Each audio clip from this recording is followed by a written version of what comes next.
시간이 되었습니다. 주하게 맞추어 묵상 기도 드림으로 2020년 부활주일 예배를 하나님 앞에 드리겠습니다.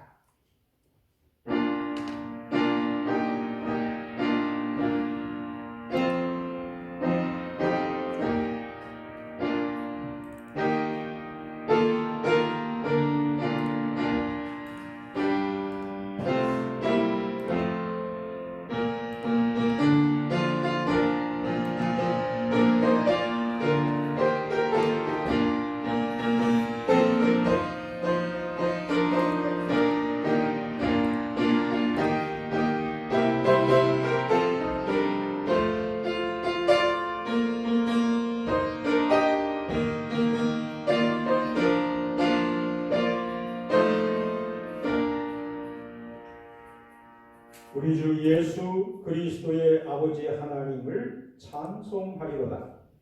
그의 많으신 긍휼대로 예수 그리스도를 죽은 자 가운데에서 부활하게 하심으로 말미암아 우리를 거듭나게 하셔서 산 소망이 있게 하시며 썩지 않고 더럽지 않고 쇠하지 아니하는 유업을 있게 하시나니 곧 너희를 위하여 하늘에 간직하신 것이라.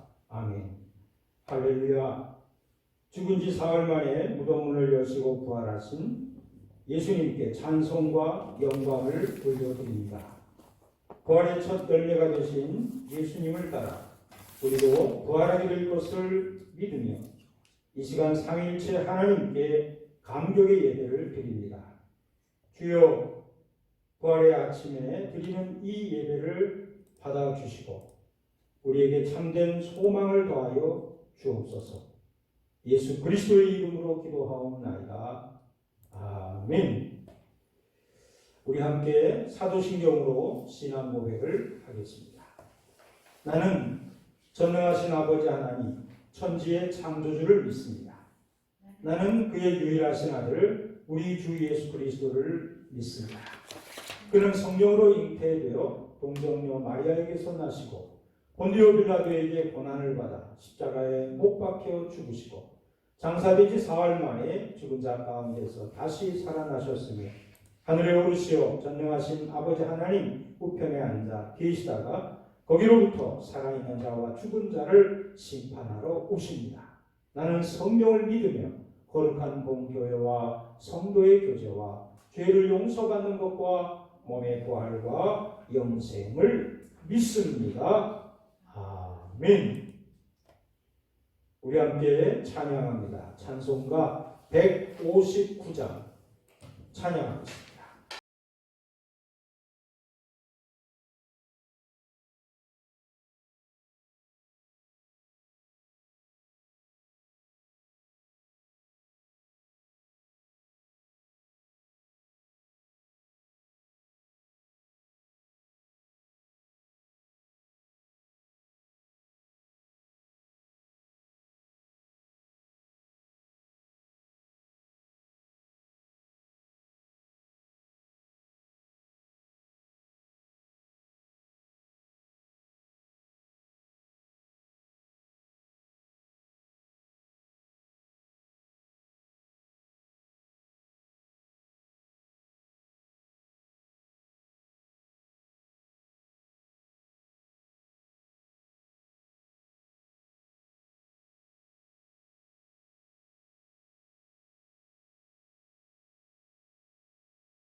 우리에게 주시는 하나님의 말씀은 신약성경 누가복음 24장 25절에서부터 35절 말씀입니다.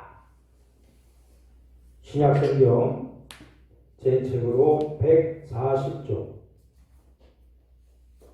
누가복음 24장 25절로 35절 말씀을 제가 받들어 봉독하겠습니다.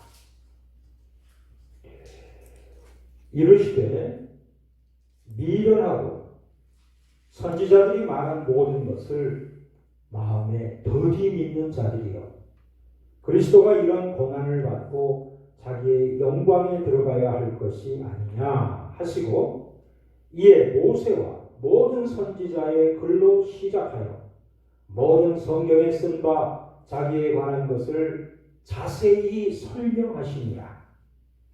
그들이 가는 마을에 가까이 가매 예수는 더 가려 하는 것 같이 하시니 그들이 강건하여 이르되 우리와 함께 유하자이다. 때가 저물어 가고 날이 이미 기울었나이다 하니 이에 그들과 함께 유하러 들어가시니라.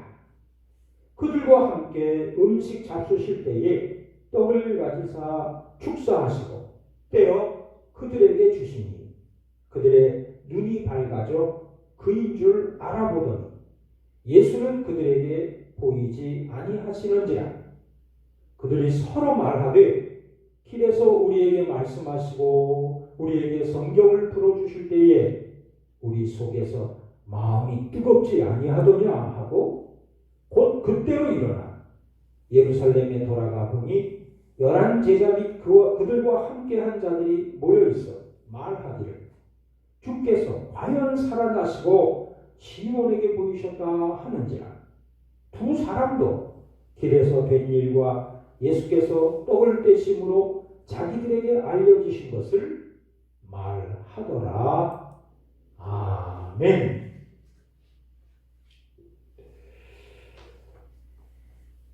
오늘 봉독한 말씀을 내용으로 부활하신 예수님이라는 제목으로 말씀을 드리겠습니다. 오늘은 2020년 부활절입니다. 이제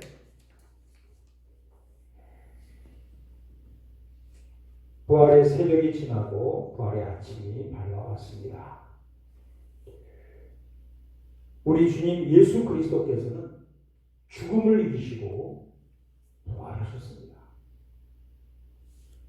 이 복된 부활의 아침에 우리는 부활하신 예수 그리스도를 만나게 될 것입니다.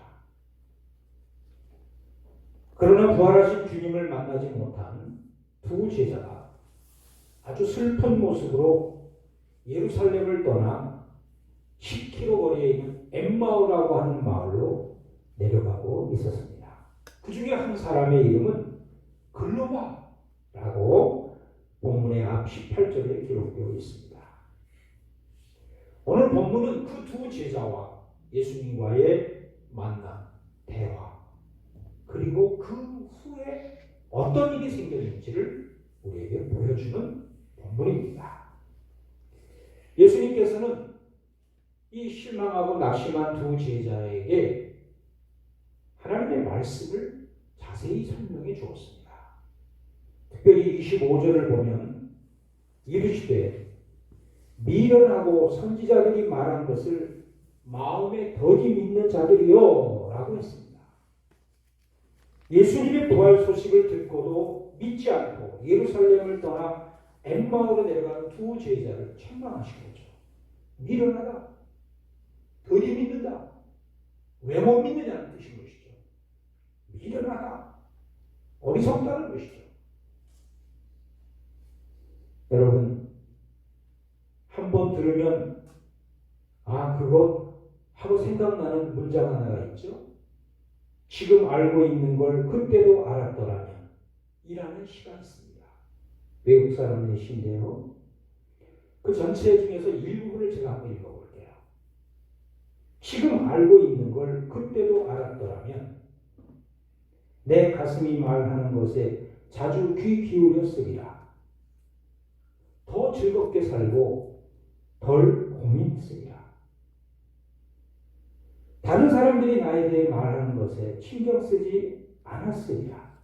그 대신 내가 가진 생명력과 단단한 피부를 더 가치 있게 여겼으리라. 더 많이 놀고 덜 초조해 했으리라. 부모가 날 얼마나 사랑하는가를 알고 또한 그들이 내게 최선을 다하고 있음을 믿었으리라. 나는 어린아이처럼 행동하는 것을 두려워하지 않았으리라. 더 많은 용기를 가졌으리라. 모든 사람에게서 좋은 면을 발견하고 그것들을 그들과 함께 나눴으리라.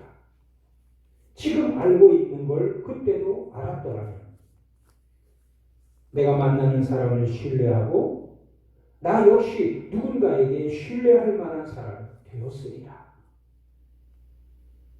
불면코 더 감사하고 더 많이 행복해 했으리라. 지금 알고 있는 걸 그때도 알았더라면.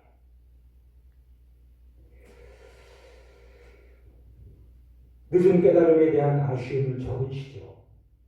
그 다음 세대에게 지혜를 주고자 적어놓은 시라고 생각하고 읽었습니다. 이러한 시가 사람들에게 회자되고 많은 사람들이 신금을 울리는 것은 사람들은 대개 때늦은 후회의 경험을 가지고 있기 때문입니다. 사람들이 인생의 마지막에 하는 후회들 리스트가 있죠. 적게는 3개, 많게는 25개가 나오거든요. 검색을 해보니까. 다이제스트판은 이렇습니다. 인생의 마지막에 하는 후회. 좀 더 참을 걸. 좀 더 베풀 걸. 좀 더 즐길 걸. 저는 거기에 오늘 아침 이런 후회가 더 있을 수 있다고 생각합니다. 좀 더 알아볼 걸. 좀 더 믿을 걸. 좀 더 구해볼 걸. 하는 아쉬움이 우리에게도 남을 수 있습니다. 지옥에서 가장 많이 나는 소리가 껄껄거리라면서 할 걸, 해볼 걸, 하지 말 걸, 기다려볼 걸, 믿어볼 걸, 사랑할 걸, 순종할 걸, 베풀 걸. 이렇듯 후에 막급한 곳이 바로 지옥이라는 거예요.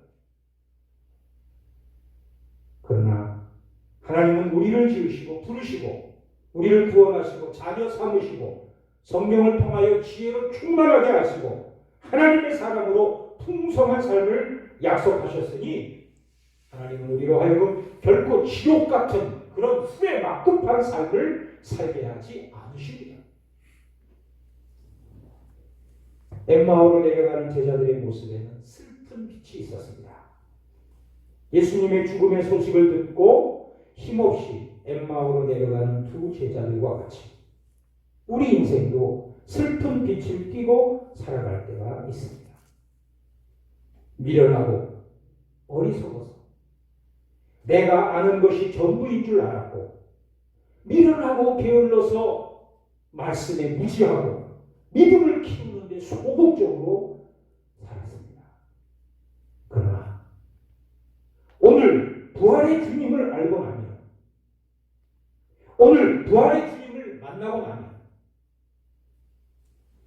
지금 아는 것을 그때도 알았더라면이라는 그런 아쉬움은 사라지고 후회 없는 삶이 열릴 것입니다. 예수님은 후회 없는 삶을 사셨습니다. 후회할 수 없는 삶을 살아내셨고 저항 없이 죽음을 받아들이셨으나 죽음에 묻혀 끝난 것이 아니라 무덤 문을 여시고 다시 사셨습니다. 하나님께서는 십자가에서 죽은 예수를 장사한 지 4일 만에 곧 3일 만에 다시 살리셨습니다. 부활의 주, 부활의 구세주 우리 주님은 부활하셨고 죽음의 권세를 이기셨습니다. 그리고 오늘 엠마오로 내려가는 두 제자들을 만나 그들에게 소망을 주시고 새 소망을 갖고 살게 하십니다. 엠마오 마을로 제자 절망과 공포에 잠겨 있을 때 주 예수 이들에게 나타나시사 참되신 소망을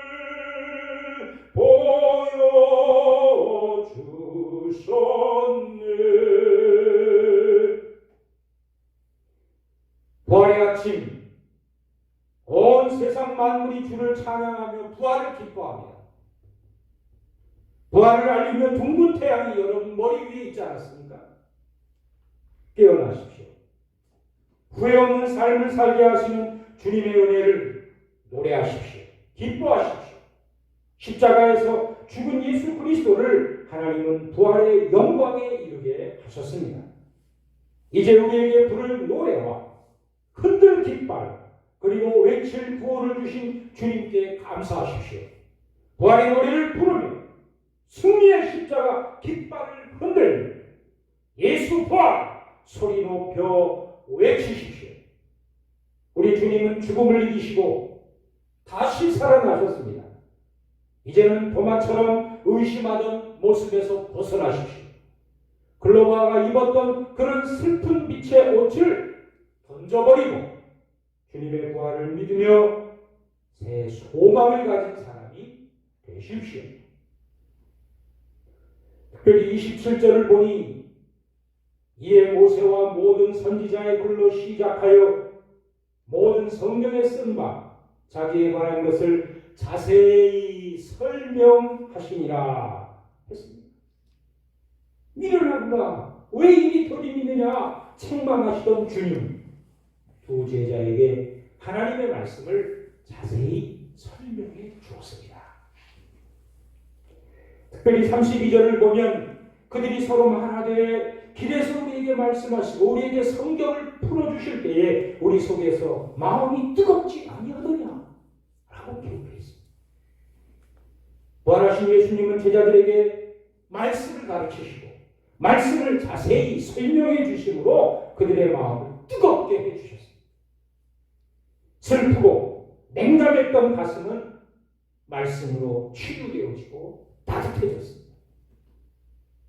성경에는 부활하신 예수님에 대한 40일 동안의 기록이 기록되어 있는 11번 나타나신 사건이 기록되어 있습니다. 첫 번째로 무덤가에서 막달라 마리아에게 주님은 나타나셨습니다.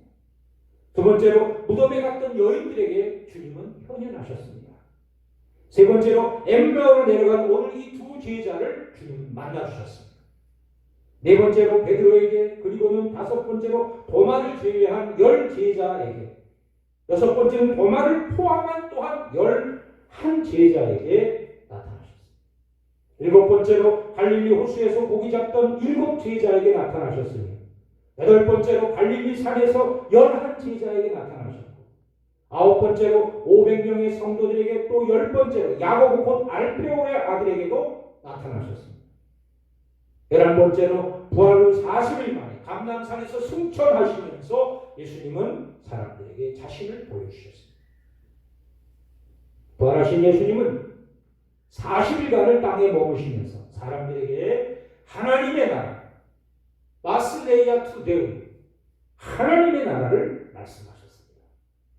하나님은 그 아들 예수 그리스도를 통하여 우리에게 하나님 나라의 일을 알려주셨습니다. 예수님의 부활도 그렇습니다. 하나님의 나라는 생명의 나라요, 새 생명의 나라요, 희망의 나라입니다. 사람은 호흡이 끊어져서 죽는 것이 아니라 희망이 끊어질 때 죽는다고 합니다. 그러므로 부활의 소망으로 사는 사람에게는 죽음이 없는 것입니다. 부활의 소망으로 사는 사람은 영원히 사는 것입니다.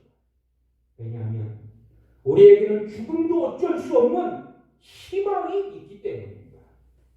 부활을 믿는 사람, 부활을 소망하는 사람, 부활 신앙으로 무장하고 사는 사람, 그가 누구입니까? 바로 우리들 것입니다. 살아계신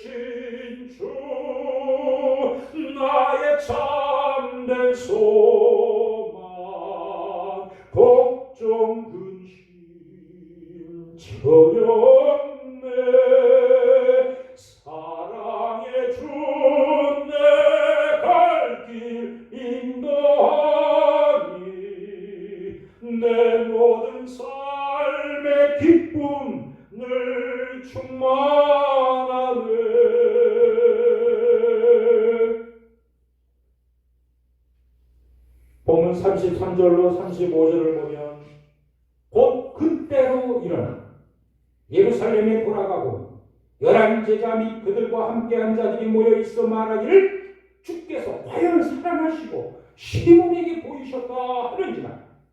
두 사람도 길에서 된 일과 예수께서 떡을 떼심으로 자기들에게 알려주신 것을 말하더라. 부활하신 예수님께로부터 말씀을 배우고 나니 마음이 따뜻해지고 뜨거워졌습니다. 부활하신 예수님과 함께 나눔의 식탁에 앉고 나서는 주님을 알아보게 되었습니다.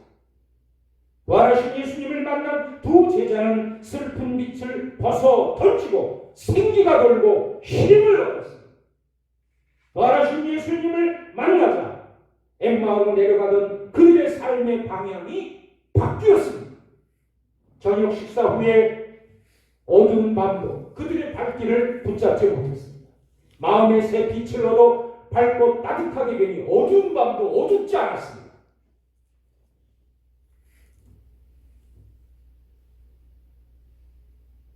이 세상 사는 길 엠마오의 길 끝없는 슬픔이 앞길을 막으나 주 예수 우리들에게 나타나시사 새 소망 주심을 믿사옵니다.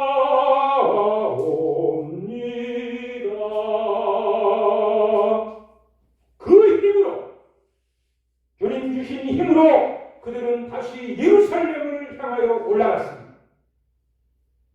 어두운 밤이었지만 죽음과 공포가 느껴졌던 십자가의 그 예루살렘을 향하여 올라갔습니다. 첫사랑을 회복한 심정으로 그들은 다시 십자가의 예루살렘을 향하여 올라갔습니다.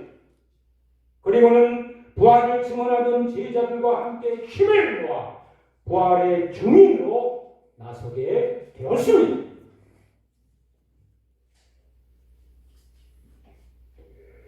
영국 엘리자베스 여왕이 평상복 차림으로 시골의 어느 가정을 방문했습니다. 그 집은 혼자 사는 여인이 신앙생활을 잘하며 살고 있는 집이었습니다. 서로 신앙이 맞는 관계로 여왕은 자주 이 여인의 집을 찾아갔습니다. 그리고 길게 영적인 대화를 나누는 것을 좋아했습니다. 어느 날 엘리자베스 여왕은 이 여인에게 물었습니다. 이제까지 당신을 찾은 가장 귀한 손님은 누구였습니까? 여왕은 이 질문에 여왕입니다 하는 대답보다는 예수님이지요 라는 말을 기대하고 던진 말입니다. 그런데 이 여인은 말하기를 여왕의 기대와는 달리 제 집에 찾아온 가장 귀한 손님은 여왕 폐하이십니다 라고 대답을 했습니다. 적지 않게 실망한 이 여왕은 되물었습니다. 아니, 생애 최고의 손님은 주님이셔야 되지 않겠습니까? 예수님이어야 하지 않겠습니까? 그러자 여인은 정색을 하고 대답을 했습니다. 아닙니다. 예수님은 손님이 아닙니다. 나의 일평생 단 한 번도 예수님이 손님이 되어본 적이 없습니다. 예수님은 나와 내 가정의 주인이십니다. 그렇습니다. 예수님은 내 삶의 주인이시지 손님이 아니십니다. 부활을 믿은 사람, 부활의 주님을 만난 사람은 이제 예수님이 우리의 주인이 되었음을 다시 한번 깨닫게 되는 것입니다. 세상 불이 아니란바 세상 근심하다가 주는 나를 찾으시면 어떻게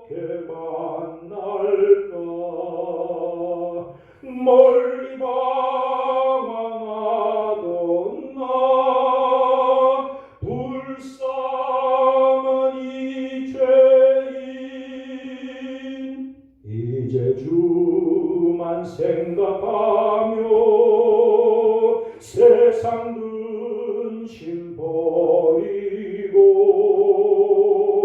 두 손 들고 눈물로써 주만 따라가오리다.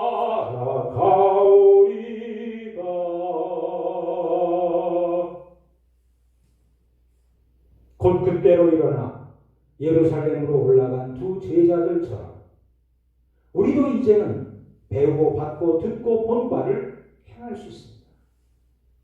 베드로전서 1장 22절을 보면 너희가 진리를 순종함으로 너희 영혼을 깨끗하게 하여 거짓이 없이 형제를 사랑하기에 이르렀으니 마음으로 뜨겁게 서로 사랑하라. 부활하신 예수님은 마음으로 뜨겁게 서로 사랑하는 것입니다. 피차 마음으로 뜨겁게 되고 말씀 안에서 교제하고 마음을 뜨겁게 사랑하는 것입니다. 마음이 뜨거워지면 뜨거운 눈물이 우리의 눈에서 흘러내리면 못할 게 없습니다. 아니 그렇습니까? 오늘 엠마오로 내려가던 두 제자의 마음을 누가 뜨겁게 하셨습니까? 예수님이 하셨습니다. 부활하신 예수님이 하셨습니다. 어떻게 뜨겁게 하셨습니까? 말씀을 자세히 설명할 때 뜨거워졌습니다. 베드로전서 4장 7절 이하의 말씀을 보면 만물의 마지막이 가까웠으니 그러므로 너희는 정신을 차리고 근신하여 기도하라. 무엇보다도 뜨겁게 서로 사랑할지니 사랑은 허다한 죄를 덮느니라. 서로 대접하기를 원망 없이 하고 각각 은사를 받은 대로 하나님의 여러 가지 은혜를 맡은 선한 청지기 같이 서로 봉사하라. 만일 누가 말하려면 하나님의 말씀을 하는 것 같이 하고 누가 봉사하려면 하나님이 공급하시는 힘으로 하는 것 같이 하라. 이는 범사에 예수 그리스도로 말미암아 하나님이 영광 받으시게 하려 하니 그에게 영광과 권능이 세세에 무궁하도록 있느니라. 마음으로 뜨겁게 서로 사랑하며 서로 허물을 덮어주며 서로 침을 져주며 주님이 십자가에서 다 이루신 그 큰 사랑 부활의 영광 속에서 우리의 마음을 뜨겁게 하셨습니다. 이제는 부활의 주님이 내 인생의 손님이 아니라 주인이 되어 부활의 주인으로서의 삶을 살 수 있는 저와 여러분 되기를 주의 이름으로 축원합니다. 기도하겠습니다. 부활의 주님, 또한 다시 오실 주님, 2020년 4월의 부활절을 기쁘게 해주시고 새 소망을 충만하게 해주셔서 감사합니다. 성도들의 삶을 지켜주시고 영혼이 잘됨처럼 범사가 잘되며 강건하게 하시옵소서. 부활의 소망 안에서 구원의 확신을 갖고 늘 승리하게 하여 주옵소서. 예수 그리스도의 이름으로 기도하오며 이제는 우리 구주 예수 그리스도의 은혜와 하나님 아버지의 넓고 크신 사랑과 성령님의 감화, 감동, 역사, 교제케 하심, 부활의 소식으로 기뻐하는 모든 이들과 부활의 소식이 필요한 모든 이들에게 이제로부터 영원히 함께 하시기를 간절히 축원하옵나이다. 아멘.